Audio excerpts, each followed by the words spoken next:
On va poursuivre alors peut-être, si vous êtes satisfait. Donc nous continuons avec Lani. Oui, Lani Rollin. Alors on va sortir ça. Hop. Tu as déjà mis ton PowerPoint ou tu le mets tout de suite? Je te laisse. Oui, je peux le mettre. C'est sur le bureau normalement. Oh. Il faut ouvrir la... Alors Lani Rollin, elle aussi elle est très connue, mais je la présente quand même. Elle est donc doctorante à l'université Toulouse-Jean Jaurès.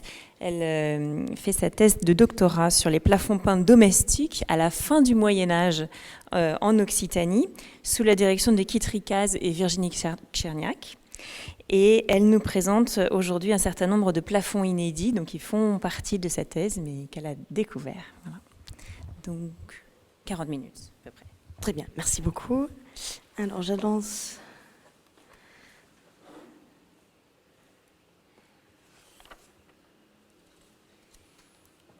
Alors c'est quelle flèche? J'ai dévoilé des choses. Non, ne regardez pas. Ok. Donc depuis 2021, quand j'ai pu revenir sur le terrain suite au confinement, j'ai pu recenser d'autres plafonds peints situés pour la plupart dans des châteaux ou hôtels particuliers et datant entre le 15e et 16e siècle.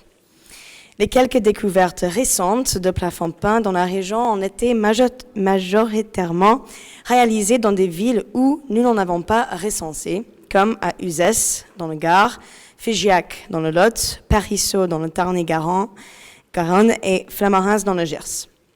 Nous allons voir que certaines salles abritant un plafond peint conservent également des vestiges de peinture murale.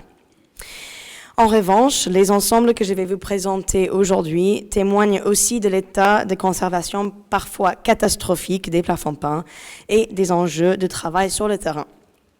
Le plafond de Puy-Serrier, aujourd'hui démonté, bien protégé et en partie restauré pour la toute nouvelle galerie aux images médiévales, est un exemple de sauvetage à suivre. Je vais terminer ma présentation par quelques images inédites du plafond de la danse macabre à Albi et par les résultats de la campagne infrarouge de 2021 pour le plafond peint du Casse-Tête à Sainte-Christie d'Armagnac dans le Gers. Donc ces ensembles que je vais présenter vont être introduits plus ou moins en fonction de leur état de conservation. Et je vais commencer par la ville d'Uzès, dont les deux plafonds que j'ai recensés sont déjà détruits. Le premier ensemble se trouvait dans l'hôtel des Monnaies.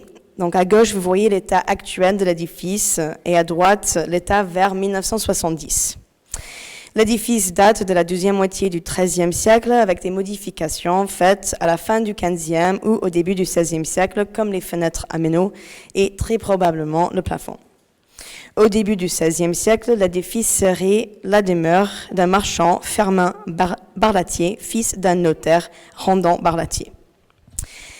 Lors des échanges avec l'architecte Valérie Rousset, j'ai pu découvrir l'existence de ce plafond documenté par l'architecte Ariel Balmassière avant les travaux de 2010. J'ai eu le plaisir de discuter avec M. Balmassière par téléphone et il m'a dit très tristement que les propriétaires ont entièrement sablé les peintures et il ne reste plus rien. À part deux photos de M. Balmassière qui sont quand même difficilement lisibles. Donc ici, on voit une structure simple, sans simèse, sur la poutre, sans faux couvre-joint. À gauche, on voit un animal, un quadrupède, peut-être un hybride, et à droite, un phylactère, malheureusement complètement illisible. Et la deuxième photo, on voit à droite un quadrupède, peut-être un ours, et un personnage à gauche vu de profil, la bouche ouverte, qui regarde vers la gauche. Puisque dans la photo, le côté gauche est peu lisible, il est difficile de dire ce que ce personnage regarde, mais je suis quand même tentée de proposer comme hypothèse qu'il regarde vers un petit animal qui tient dans ses mains, comme dans un closoir conservé dans le musée Auguste Jacquet à Beaucaire, avec une composition semblable. Lors de mon échange avec M. Balmassière, il m'a également appris que quand il a pris sa retraite, il a déposé ses archives à la médiathèque du patrimoine et de la photographie, accompagné d'un petit bout de solive qui proviendrait d'une maison sur la place de l'église Saint-Étienne. À ma connaissance, cet édifice n'est pas recensé par l'inventaire ou par les monuments historiques. Les chercheurs à la médiathèque étaient extrêmement réactifs quand je leur ai contacté. À cause du Covid, les archives de M. Balmassière n'ont pas encore été dépouillées, mais Véronique Chianti m'a gentiment envoyé plusieurs clichés de la solive accompagnés de sa notice.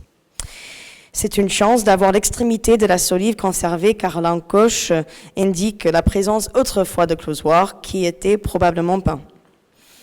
La solive, pour elle, est peinte sur toutes les surfaces visibles en bleu avec des bandes rouges au niveau des moulures et un décor de rinceaux délicats se déploie sur la surface de la solive. Malheureusement, sans plus d'informations sur l'édifice, le mystère reste entier pour le moment. Un grand merci à Sylvie Descotigny qui m'a signalé la découverte du seul plafond peint connu à Figeac. Il est conservé dans une grande maison rue Séguier, étudié par des chercheurs de l'INRAP dans un rapport de prospection dirigé par Catherine Wirs en 2019. Leur étude concerne tout l'îlot entre l'impasse de la Monnaie à l'est, la rue Séguier au sud et l'impasse Bonhomme à l'ouest. Ces deux maisons ont été inscrites au monument historique en décembre 2021. Donc, on a les parcelles 161 et 162 qui correspondent à la maison où il y a aujourd'hui le plafond peint et la parcelle 163 à l'autre maison sur l'impasse Bonhomme. En plus du plafond peint, plusieurs vestiges de peinture murale ont été trouvés dans ces deux édifices. Grâce à l'étude du bâti de l'INRAP, les différentes phases de construction ont été analysées. Pour la rue Séguier, la première phase en bleu clair date de la deuxième moitié du XIIIe siècle ou au début du XIVe siècle. Une deuxième phase des travaux au XVe siècle apparaît en rouge et montre que les propriétaires ont ajouté un troisième étage à l'édifice où se trouve le plafond peint, accompagné de peinture murale. La maison a subi d'importantes modifications au XVIIIe siècle que vous voyez en violet. Les autres étages de la maison comportent des plafonds non décorés du milieu du XVe siècle, comme celui-ci à 3 systèmes au deuxième étage.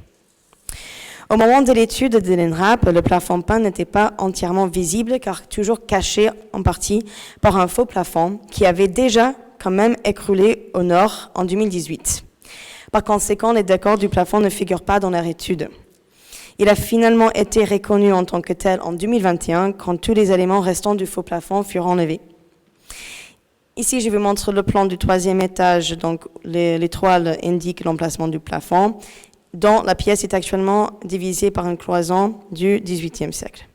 Dans la salle adjacente, donc on est ici, au-dessus de cette cheminée-là, on va retrouver ici ces petits triangles qu'on vient de voir à Béziers, rouges. Donc, je pensais qu'il y avait d'autres peintures sur le plafond, mais jusque-là, j'en ai pas trouvé d'autres éléments peints dans cette salle. On arrive au plafond peint. Donc, c'est la partie nord de la salle. Lors de ma visite en 2021, on voit que le plancher est tombé avec les affaires de l'étage et on voit à droite tout ce qui reste des closoirs et solives dans cette pièce. Les closoirs toujours en place portent un décor héraldique dont les armoiries sont presque toutes différentes.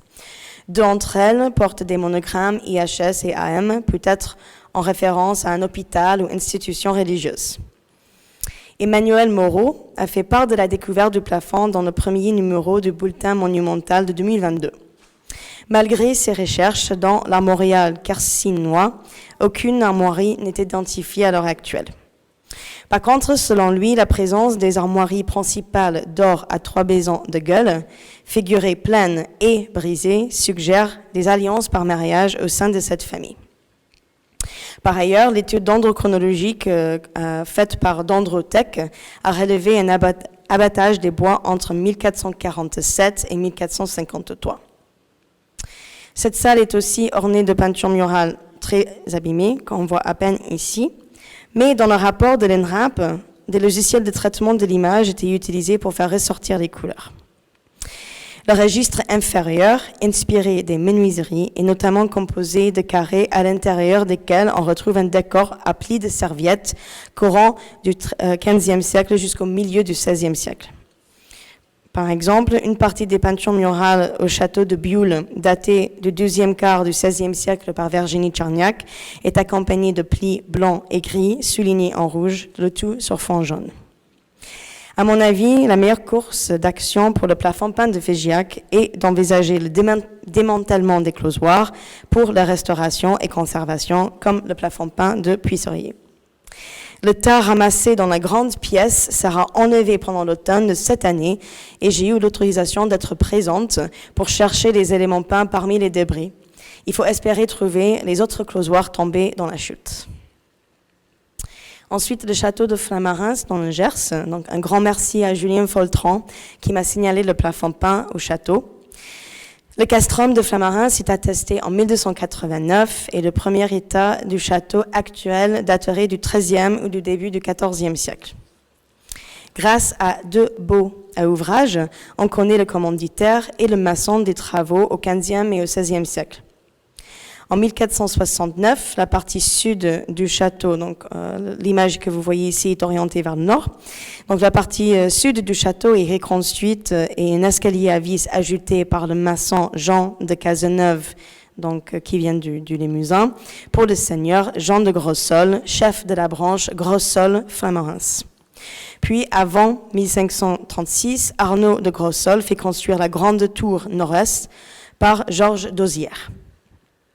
Des remaniements effectués au XVIIIe siècle, comme des fenêtres et certains aménagements intérieurs, comme ce qui reste d'un plafond peint au deuxième étage, que je vous montre ici.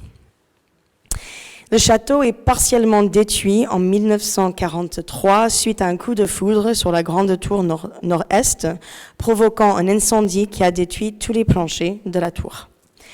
Puis, les gens du coin sont venus piller le château, venant même avec des camions pour tout récupérer. Et puis, les propriétaires à l'époque ont fait appel à un marchand de matériaux pour vendre ce qui restait de valeur. Dans les années 60, le château est dans un état terrible, surtout la tour nord. On voit les combles effondrés sur la tour et la partie nord du château. Et on voit aussi l'état des fenêtres qui laissent entrer les éléments et les animaux. Puis, le château est classé monument historique en 1965 et peu de temps après, en 1967, un petit reportage de l'émission Chef-d'œuvre en péril est tourné sur les travaux du château quand Pierre Custin était le propriétaire. Donc ici, on voit l'intérieur de la grande tour qui a perdu tous ses planchers. En plus, dans le reportage, on voit des jeunes bénévoles qui aident à enlever les éléments en bois. Et on peut imaginer que certains étaient peints. C'est certainement le cas pour cette poutre tombée dans la grande salle au premier étage, mais qui est aujourd'hui perdue. On y voit des personnages nus courir dans des rinceaux et feuillages stylisés. En 1983, Jacques Gadel, le père du propriétaire actuel Arthur Gadel, achète le château et ils font les travaux entre père et fils jusqu'à l'état de l'édifice qu'on voit aujourd'hui. J'ai eu la chance de pouvoir m'entretenir avec lui lors de ma visite du château. Alors que tous les planchers de la tour nord étaient détruits, ce n'est pas le cas pour la partie sud de l'édifice, comme on a vu avec le plafond du XVIIIe siècle. Le plafond qui nous intéresse, enfin, se trouve au premier étage dans la salle sud, qui est moins grande que celle d'à côté, où est tombée cette poutre disparue. Il s'agit d'un cas curieux, car une seule travée est peinte, alors que les autres bois d'origine sont en place. Les éléments lacunaires de la charpente ont été remplacés par M. Gadel et son père. En 1999, ce dernier a fait faire une étude dendrochronologique sur certaines solives, poutres et planches qui a donné une année d'abattage autour de 1468. Cette date est cohérente avec la mise en travaux du château qu'on a trouvé dans les archives à partir de 1469. Alors que la majorité des plafonds peints médiévaux dans la région ont reçu un décor figuré sur les closoirs, ce n'est pas le cas à Flamarens. La travée peinte est décorée de rinceaux habités sur les deux poutres qui se font face. Les solives en rouge et en jaune qui s'alternent, le plancher en bleu avec des étoiles blanches, et puis les closoirs en bleu, rouge et jaune. La structure du plafond à 3 systèmes et non à caisson est notamment utilisée dans la maison des consuls à Saint-Pons-de-Mauchien, datée par héraldique entre 1409 et 1412. On retrouve un autre plafond à 3 systèmes dans le château de Bioul, dont le plafond peint aurait été exécuté au même moment que les peintures murales des 9 preux, datées par Virginie Tcherniak au deuxième quart du XVIe siècle. Stylistiquement, le décor des poutres daterait plutôt de la première moitié du XVIe siècle, possiblement au moment que Arnaud de Grossol construit la Grande Tour. Il semblerait que le plafond ait été peint après la pose de la charpente et seulement sur une travée. Au niveau des extrémités des poutres, par exemple, on voit que la couche picturale s'arrête bien avant le mur.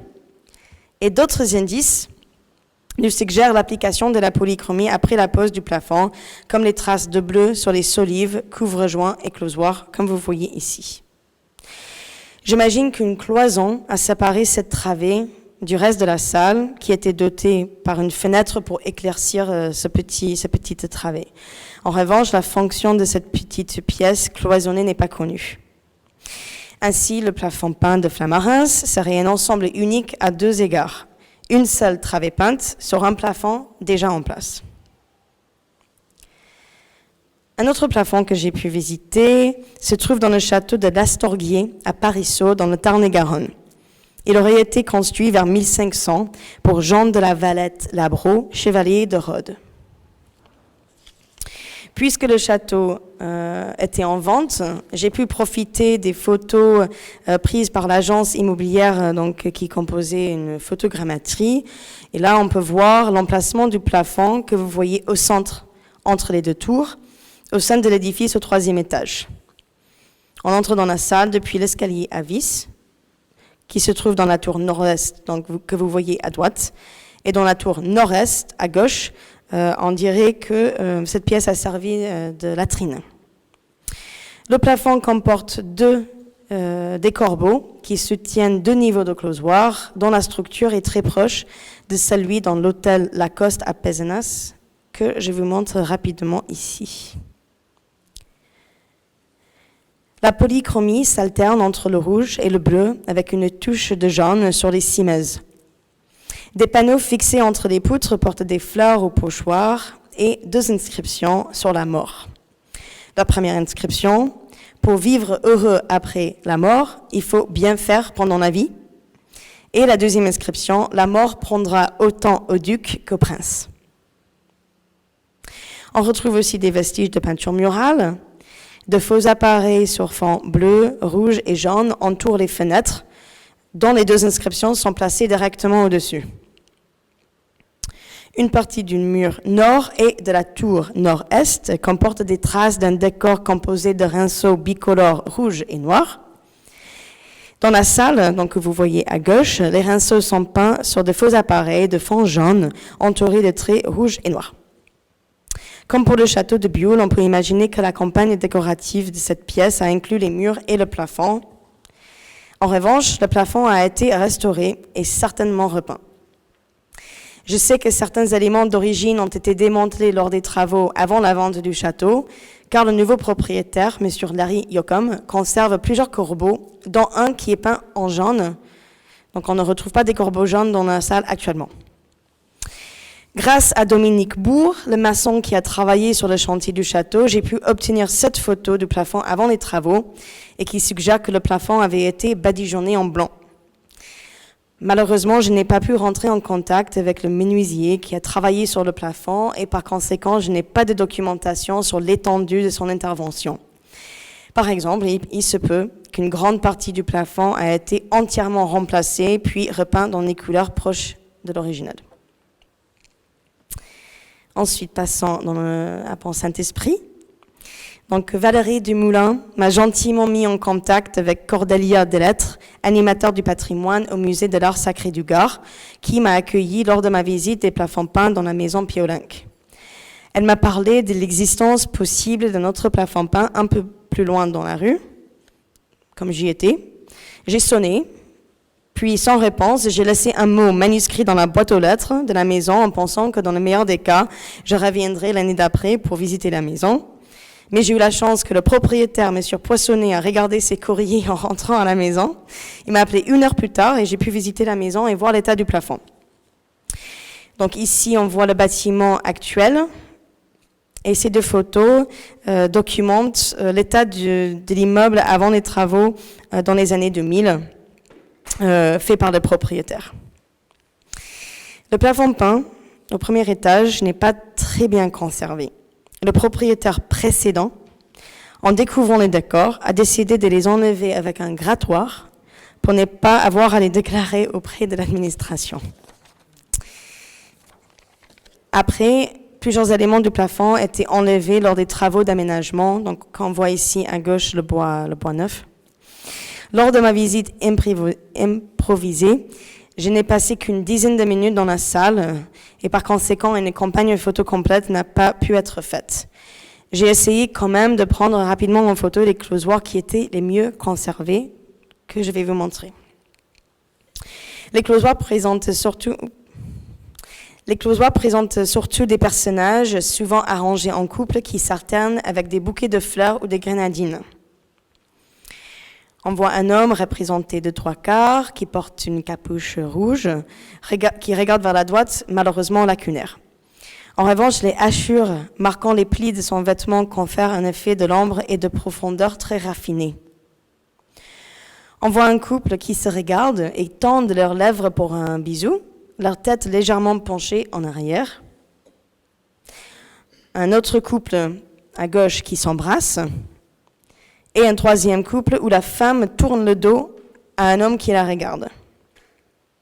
Cette série de couples rappelle celle du plafond peint de l'hôtel de Brignac à Montagnac, récemment étudiée par Maude Pérez-Simon et Delphine Grenier. Une autre scène, très effacée, montre un duel évoquant peut-être l'éducation des jeunes nobles et des scènes de jeu comme on retrouve dans la maison des consuls à Saint-Pons-de-Mauchien, où on peut voir des jeunes hommes tenant des boucles et épées. Sur les plafonds peints dans les salles d'apparat de Guillaume de Piolenc, donc à quelques pas de cette maison, on retrouve des scènes de lutte et de jeu entre les jeunes hommes. Cette iconographie de la jeunesse et des âges de la vie, étudiée par Maude Pérez-Simon et Cécile Bulté, est un thème qui évoque la fertilité du couple et par conséquent la continuité de la lignée familiale. Un dernier exemple, intriguant et plutôt rare sur les plafonds en Languedoc, montre une scène d'intérieur des étuves. On voit ici donc à droite 2 femmes nues dans les étuves. Celle ici tient le fou par la ceinture, parce que lui, il est en train d'essayer de s'enfuir. Et on voit ici donc un lit, avec un petit coussin rouge, et un coffre au pied du lit. Dans un article récent de Cécile Bulté, elle évoque les étuves comme un lieu par excellence de la prostitution, les bordels étant gérés par les municipalités à l'époque. Une autre visite de cette maison est souhaitable. J'allais faire le lien avec la scène des étuves à la Grâce. Bon, c'est fait. Une autre visite de cette maison est souhaitable pour faire une campagne photo complète. En plus, on voit ici 4 closoirs, toujours sur Badigeon, qui restent à découvrir. On connaît tous le plafond peint d'Albi portant des scènes de danse champêtre et de la danse macabre, mais la face cachée de la première poutre n'a jamais été photographiée car elle est trop rapprochée au mur. En 1974, Maurice Grizzly-Bouignol décrit une scène dans laquelle les gens se promènent dans un beau jardin.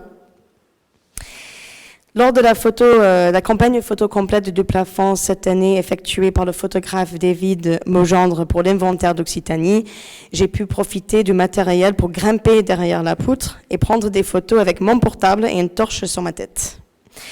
Vous voyez ici que la qualité des images laisse à désirer, mais l'espace est vraiment trop étroit pour une caméra professionnelle. Ici à gauche, vous voyez ce que je présume être un chien, qui est représenté très grande sur la poutre. Lui, il regarde vers un homme que vous voyez à droite, qui porte un chaperon rouge dont l'une des extrémités entoure son cou. On retrouve ce personnage 4 fois sur le plafond. Il est représenté dans la danse macabre et Élise Bergès l'identifie comme le bourgeois par son chaperon et ses habits. On le retrouve au niveau du plancher il fait une geste avec la main. Il est représenté aussi au-dessus de son écu qui apparaît à plusieurs reprises sur les closoirs mais qui n'a pas encore été identifié. Il est possible qu'il soit le commanditaire du plafond, mais c'est compliqué parce qu'on sait que c'est les chanoines qui vivent dans cette maison et lui, il n'est pas un religieux, on peut le voir par son chaperon. Donc, je me demande si c'est possible qu'il a financé la campagne décorative pour les chanoines de Saint-Salvi, mais pour l'instant, ce n'est vraiment qu'une hypothèse. Donc ensuite, on continue vers la droite sur la poutre. On voit des petits buissons, à peine. Et ces buissons décorent l'arrière de la scène de la danse champêtre.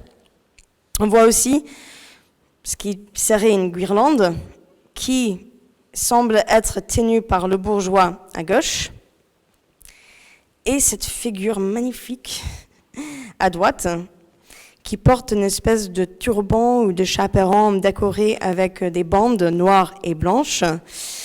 Le style de ce chaperon très orientalisant se retrouve sur plusieurs plafonds en Italie. Merci à Mode pour ces comparaisons. On voit aussi un couvre-chef semblable sur une tête qui sort d'une vase sur la surface de la deuxième poutre. Comme dans la scène de la danse champêtre, on voit cette bande, cette frise d'étoiles qui indiquerait qu'on est à l'extérieur, on est dehors. Et je vous montre la danse champêtre comme comparaison. Donc on voit cette même bande avec des étoiles et ces petits arbustes. Malheureusement, je n'ai pas pu accéder à la suite de la poutre parce que l'espace est encore plus étroit et la salle est assez encombrée. Mais je reste optimiste qu'un jour on pourra prendre en photo la face entière afin de mieux interpréter cette scène. Je termine ma présentation par le casse-tête à Sainte-Christie. Alors, lors des rencontres de 2020, j'avais parlé de faire une campagne infrarouge et Georges Puchal et Laurent Girus ont eu la gentillesse de venir dans le Gers pour faire cette campagne. Donc, voici un peu en lumière visible et en infrarouge. Donc, on voit bien en fait qu'aucun décor n'est dissimulé à la vue. Les closoirs et le plancher sont simplement peints avec 5 petits points blancs et les poutres ont reçu un décor de large rinceau stylisé. En revanche, le PCR de 2021 a relevé des pistes par rapport aux armoiries de la cheminée et de la datation des décors. Lors des échanges du PCR, Laurent Ablot et Paul-François Brèche ont proposé que les armoiries peintes sur la cheminée pourraient être celles de Jean d'Armagnac entre 1461, donc année qu'il reçoit la seigneurie de Jean V d'Armagnac, et 1517, l'année de sa mort. Par contre, il précise que ces armes auraient pu être transmises à sa fille, Jeanne, ouvrant la possibilité que c'est elle la commanditaire des décors. D'après l'étude stylistique et technique par Sylvie Decotini et Aude Osilo-Correa, les peintures murales et plafonds auraient été exécutées durant la première moitié du XVIe siècle.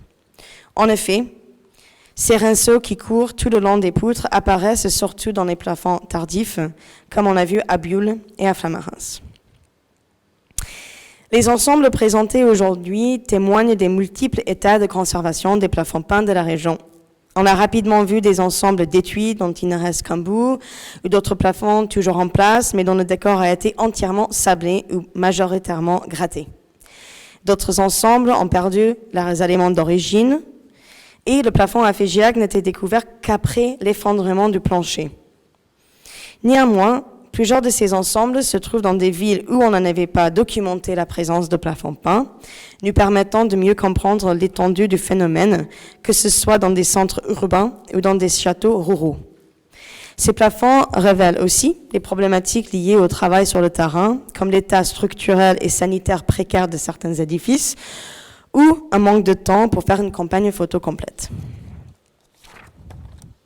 La conservation des peintures murales dans la même salle que les plafonds est une chose exceptionnelle que je vais aborder à la fin du mois lors du colloque sur la peinture monumentale à Toulouse. Ce n'est pas que dans des édifices de la fin du Moyen-Âge qu'on fait des découvertes de plafonds peints dans la région. Quelques exemples de la fin du XIIIe ou du XIVe siècle viennent à l'esprit, comme celui caché sous les voûtes en plâtre de l'église des Carmes à Carcassonne présenté l'année dernière par Christiane Tarbourièche, ou le plafond retrouvé à Montpellier en début de cette année et récemment étudié par Frédéric Mazeron et Laurent Girousse. Pour terminer, d'autres visites et campagnes photos sont planifiées cette année. Il y a 2 jours, Maud et moi, on a tourné un petit documentaire avec l'équipe de Hadès, une boîte archéologique basée à Toulouse, sur la danse macabre d'Albi. En outre, Maud va venir passer quelques jours chez moi pour filmer un autre petit documentaire sur le plafond peint de la maison de Jean Dime à Narbonne. Et avec un peu de chance, on pourra enfin visiter le plafond peint de la maison Gispert à Île-sur-Tête et peut-être 2 plafonds peu connus de Perpignan. Maintenant, je laisse la parole à Maud pour vous parler de ces incroyables découvertes en Italie. Merci beaucoup.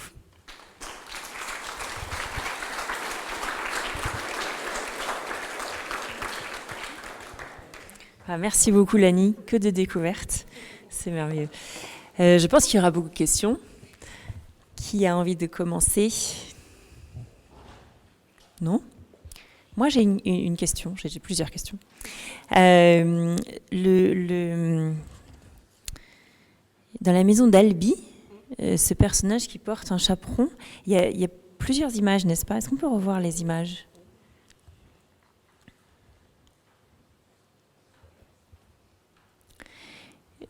Sur la photo qui est en bas, là, moi, j'ai pensé que ça pouvait ressembler à une homus. Est-ce que c'est possible? L'homus, c'est le bonnet des chanoines, en fait. Et c'est un bonnet qui est souvent aplati ou avec des petites choses qui remontent comme ça, qui est souvent en fourrure et qui leur protège les oreilles.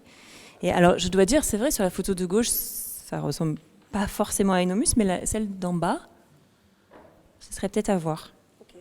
Peut-être, je les connais plus pour le 14e que pour le 15e, mais oui. Je ne sais pas s'il y a d'autres personnes dans la salle qui connaissent des homus du 15e siècle. Oui. Merci Géraldine. Oui, je confirme effectivement, quand j'ai vu tes images, c'est une homuse. Et on a les mêmes à Fréjus, c'est parfaitement testé comme homuse.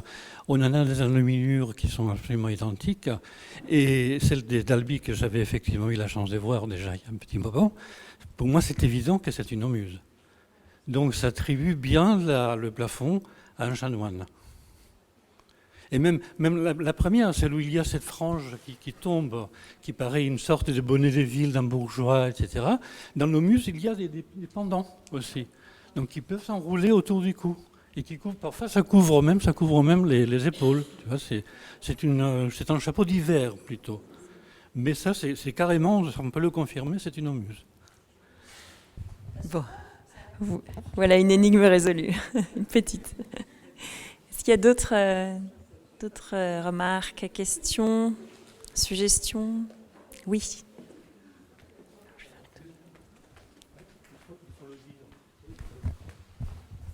Oui, moi je voulais savoir, bonjour, si vous par rapport à la peinture en fait qui est utilisée là, vous savez un peu les origines justement qui sont utilisées à ce moment, dans ce temps-là, quoi.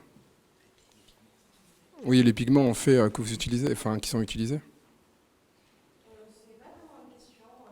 Je ne suis pas du tout spécialiste des pigments, mais on a le charbon de bois, le vermillon, le piment.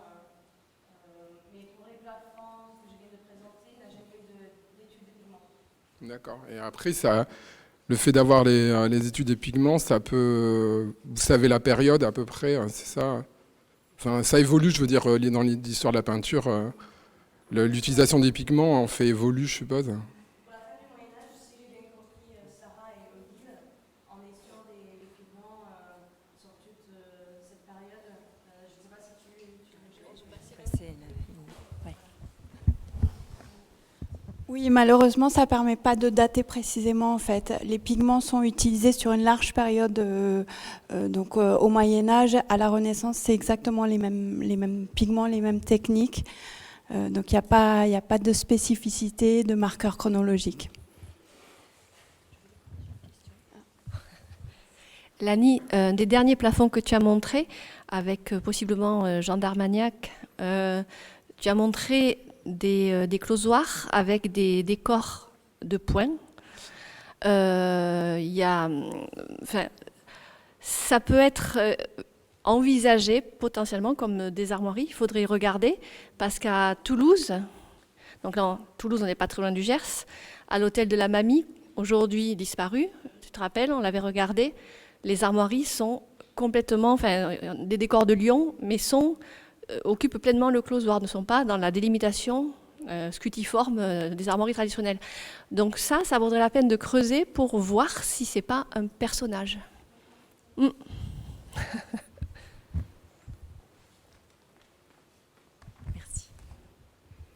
Y a-t-il d'autres questions?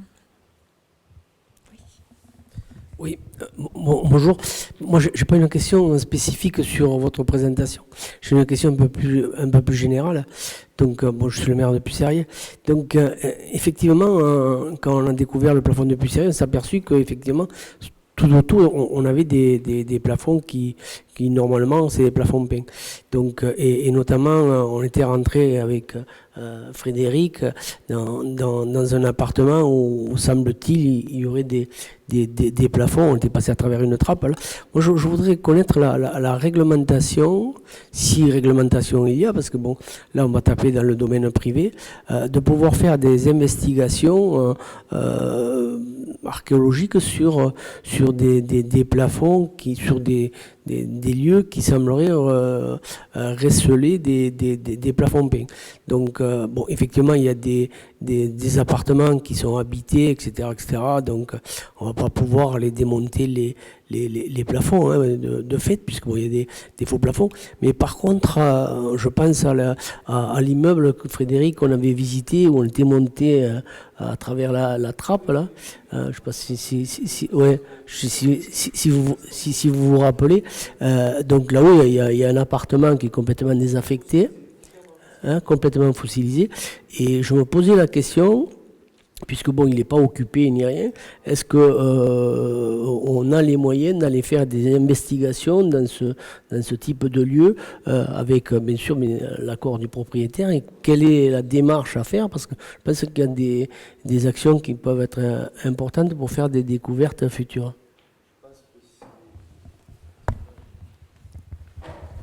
Je pense que c'est lié au bon consentement du propriétaire, hein. Parce qu'après, quand on est dans le privé et que l'on sait qu'il y a un potentiel quelque part dans un bâtiment qui est non identifié, le SRA peut avoir prise, mais dans le cadre de travaux uniquement, en disant attention, vous allez faire des travaux, il risque d'y avoir des décors peints ou des plafonds, etc. Mais ouais.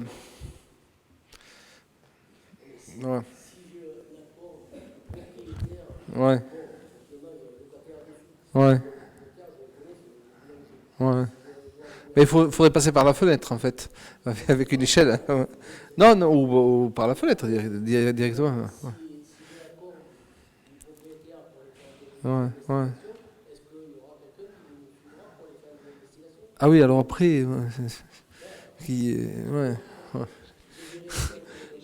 C'est ça. Les bénévoles sont rares. Hein. Oui. Non, je disais, oui.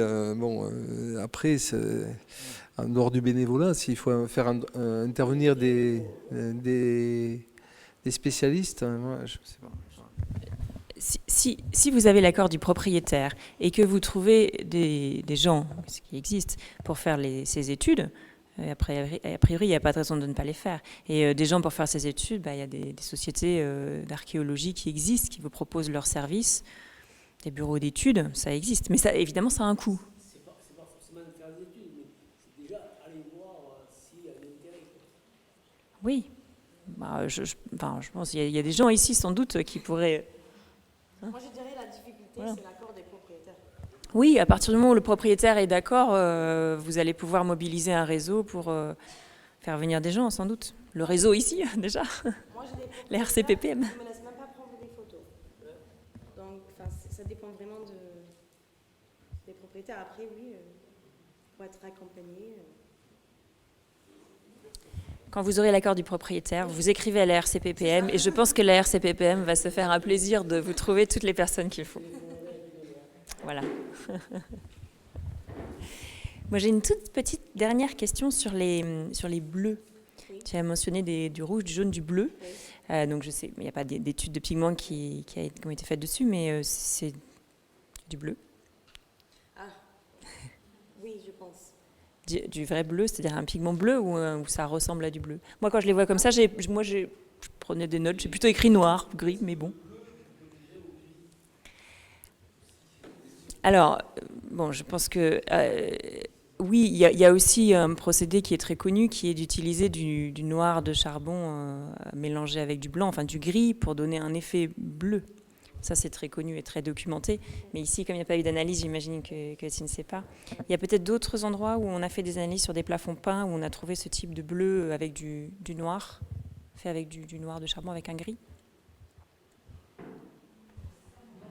Non ?